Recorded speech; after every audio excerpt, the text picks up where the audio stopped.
그 퀀텀 점프를 하지 않았나. 4단계 점프를 했습니다.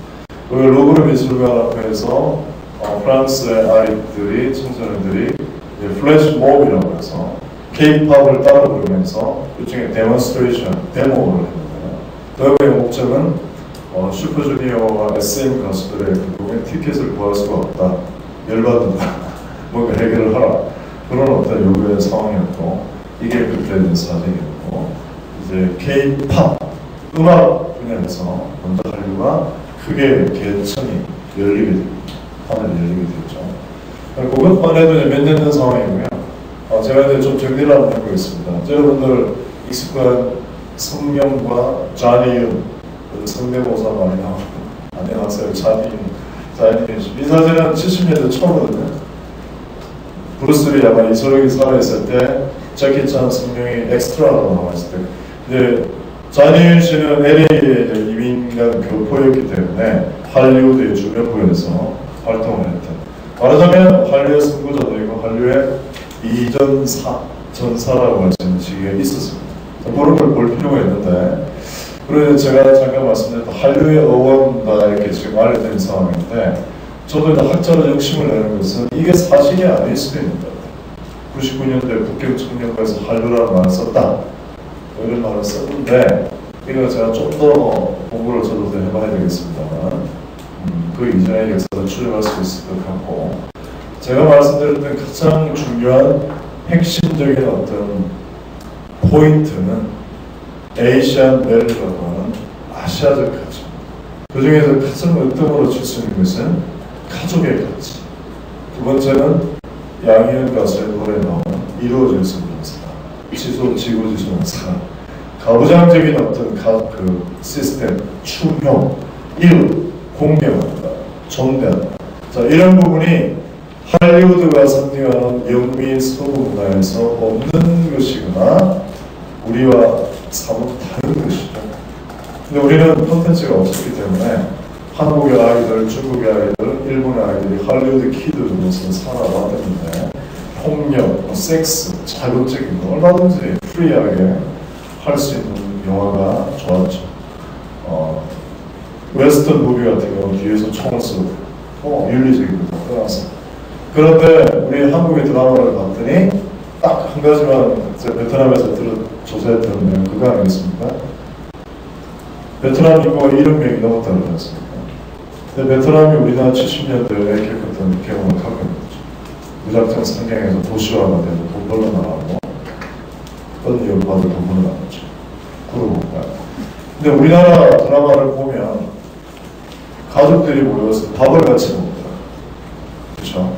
베트남 사람들 그 장면에 그냥 무너지는, 자기들이 지금 그 가족들이 해체되고 있는 상황입니다. 근데 우리나라 드라마에서는 그런 부분들을 담고 있는 거죠. 그래서 그런 부분에 대해서 이 아시아권에서 굉장히 열광을 했다. 그 부분이 이제 큰 부분이고요. 그 다음에 가장 초반에 개국 공지는 이 후이노 사나타 겨울연가입니다. 겨울연가가 이제 문화사 쪽으로 그 한류를 열었다는 부분도 중요하지만 이 2003년이라고 되어 있지 않습니까? 그래서 저는 개인적으로는 한류의 시기 부분을 since 2003년이라고 저는 생각합니다. 2003년 이전은 한류라는 부분의 실체가 미약했습니다. 2002년도에 한일 월드컵 투기 그 행사를 하기 전에 2월달에 KBS가 겨울연가를 방영을 했고, 우리 국내에서는 천밤이었습니다. 그다지 반응이 없었죠. 근데 1년 후에 그 준꼬라는 NHK 편성 PD가 어떤 생각이었는지 겨울연가를 NHK에 편성을 해서 우리가 다 아는 한류붐이 그리고 이제 중요한 것은 일본에서 이게 터졌기 때문에 비즈니스가 실현이 돼요. 정품이 팔리는. 그래서 이제 경제적, 문화적으로 함께 의미를 가지게 됩니다. 이야기는 많습니다만 그 중국 PD가 한국의 드라마를 갖고 오게 된 결정적인 계기는 한국 월드컵이 4강에 진출했기 때문입니다. 그러고 나서 그런 한국의 저력을 받기 때문입니다. 그런 어떤 요인이 심리적으로 컸으리라고 봅니다. 자, 겨울연가 우리 나중에 표정 장난이 아니시죠, 그죠? 남에서 가고 지금도 대단하지 않습니까? 세계 문화사적으로 동양 문화사적 이런 현상이 전부 공부하지 않을까? 연사마의 그 어마어마한 문화적인 권력이 형성입니다. 자, 그러면서 2005년도에 한 번 더 지속되는 것이 대장금이고요. 우리가 모두 다 아는 내용이고, 대장금의 파워는 심지어 우리나라 드라마 한류에서는 대장금 이전과 이후로 나눠야 되고, 이번에 태양의 후예라는 것도 대장금의 어떤 그런 승과에 비하면 아직은 미흡하다, 이 정도까지 볼 수 있습니다. 자, 그러면은 제가 이제 조금 내용을 다른 길로 들어가서요, 한류를 이야기하는 기본적으로 그 흐름을 이야기하는 것이죠. 근데 우리나라에서 70년대 같은 경우 보면 한류의 계보가 되는 이 백상 장기영 선생입니다.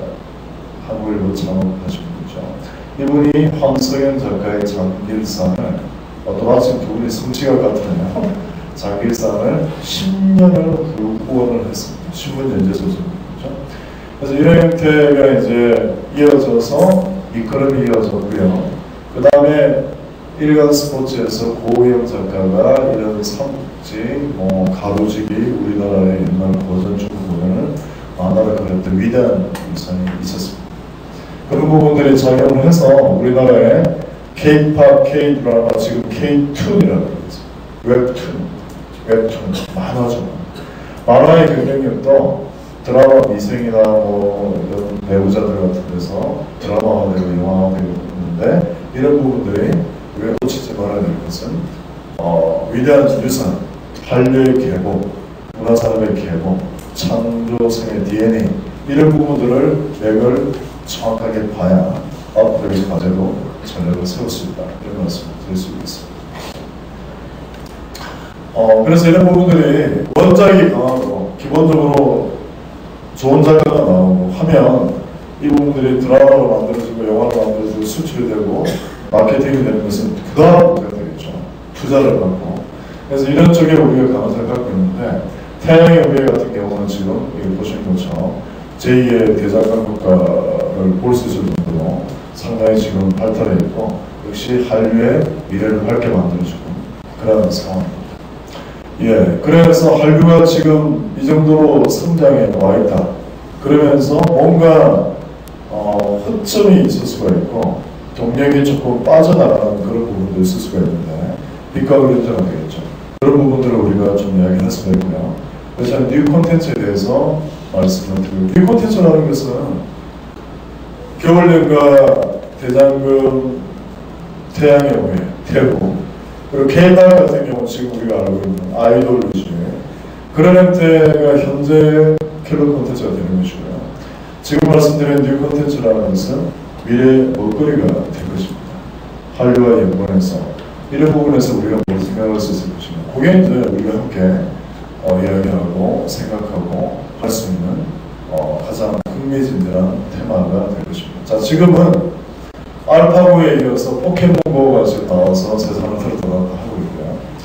그다음에 손마사일 씨, 손정희 씨가 ARM이라는 영국의 반도체 회사, 사몰린품에서 핵심 기술을 가진 반도체 회사를 35조 원에 38조 원에 이렇게 샀지 않습니까? 그건 M&A에 관해서 사람들이 많이 이야기를 하고 있습니다. 그러면 이게 이제 소위 말하는 손정희 씨가 점쟁이기 때문에 미래가 이쪽으로 열리는구나. 모든 투자자들과 삼성전자 같은 제조업체들이 이쪽을 쳐다보게 될 것입니다. 자, 그러면 이러한 메가 트렌드가 크다란 경제 시스템의 변화가 우리가 지금 이야기하는 한류라는 부분하고 동떨어져서 거리감을 가지고 따로 노는 현상이 아닌 것이죠. 한류가 어디까지나 엔터테인먼트 산업, 웃고 찍고 까불고 딴따라 그렇게만 갈 수는 없는 것입니다. 그래서 한류의 미래에 관해서 이야기할 수 있는 것은 미디어 엔터테인먼트 산업이 따로 있는 것이 아니라 결국은 우리가 먹고 사는, 우리가 생활하는, 우리의 미래를 희망적으로 볼 수 있는 그런 어떤 핵심적인 산업과 연관이 될 것이다. 그렇게 한번 생각을 봤으면 좋겠고요. 지금 국회에서도 게임 업체 대표하시는 분도 역대 최초로 국회로 비례대표로 들어가고 해서 가끔씩 좋은 기사가 나옵니다. 그래서 이런 기사들이 자극적으로 나오더라고요. 우리나라에서 포켓몬고는 죽었다 깨어나도 나올 수가 없다. 굉장히 우리가 오랫동안 들었던 자조적인 표현 아니겠습니까? 한국의 민주주의는